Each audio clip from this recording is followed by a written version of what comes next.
Yeah, hi there. These comments are for MM, and I am Michael Buckoff, the founder owner and the materials writer for all of your lessons at the 7-step system to pass a TOEFL IBT. And you're also one of my students in the English language program at California State University, San Bernardino. So far you have read the 3 passages. You've answered questions number 1 and 2. And right now I'm going to listen to your last question. I prefer summer because in summer I can go to swim and can go to the beach. I can go with my friends outside.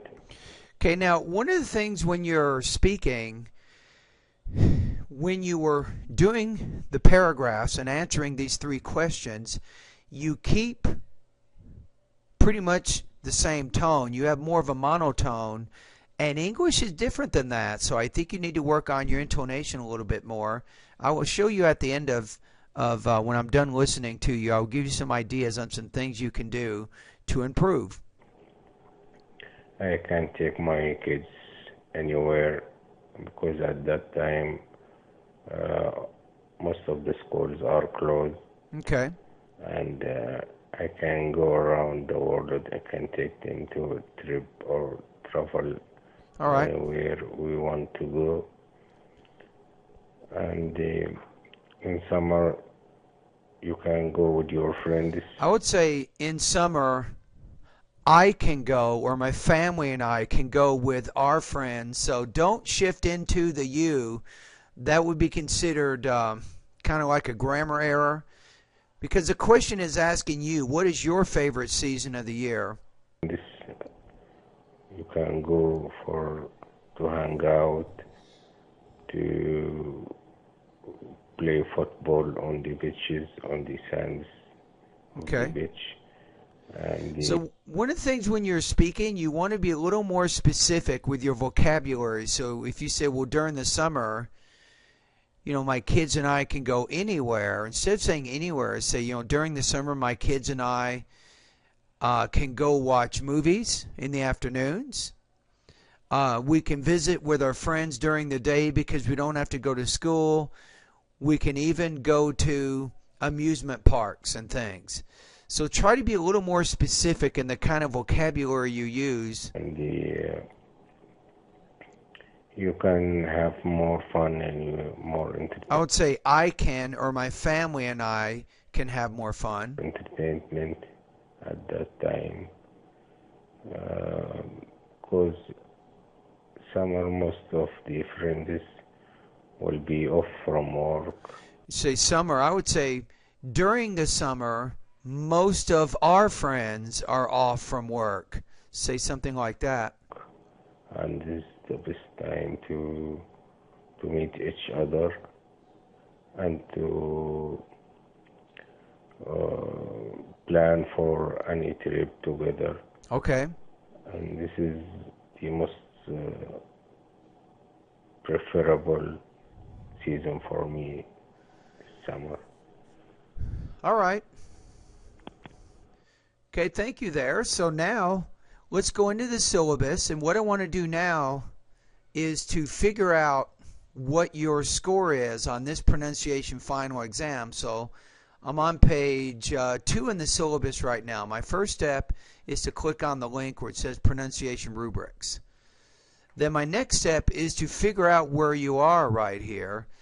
So I'm going to put you at intermediate level in your speaking and pronunciation of American English. Now, why is that? So you have some pronunciation variations and so on. You can respond to the questions in the form of short sentences under connected ideas.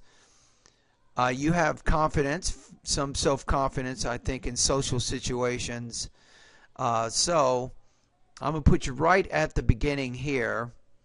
This is going to give you 3.1 out of 7. So your speaking abilities, you can practice. I'm going to tell you some things you can do right now to get better. Now the next step is, let's figure out what your grade is in this class. So if you go to your syllabus and go to page 3, you scored 3.1 out of 7. So for my class, I'm going to put you at 80% out of 100, which is a low B. All right, now the next question is, what areas in the pronunciation area of my course should you be focusing on maybe for the next few weeks in order to improve? Part of doing the pronunciation final exam is to see what your weak points are. So I think I have some ideas here.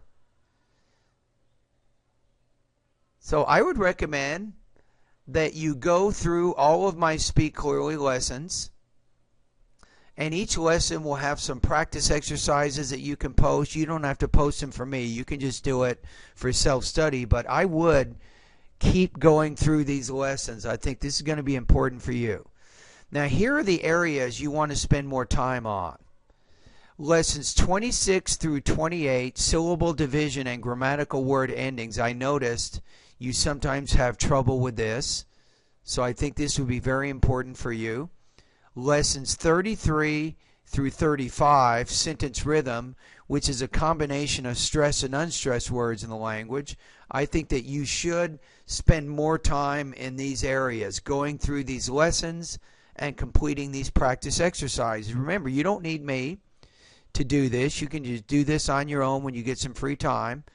And also, you can go through Speak Clearly lesson number 36 through 40, which focuses on intonation. Remember, your intonation is flat. And the last thing is to spend time on lessons 43 through 44, thought groups and blending. Now, in addition to that, another thing that you can do that can be very helpful is just spend time getting more exposure to the language. So I know you're living here in the United States now, so watch English TV with an emphasis on news, history, documentary, and also science programs. That would also be very, very helpful for you right now. Even consider watching movies, I think, is also beneficial for you and your English language abilities. All right, anyway, thank you very much for completing the pronunciation final exam.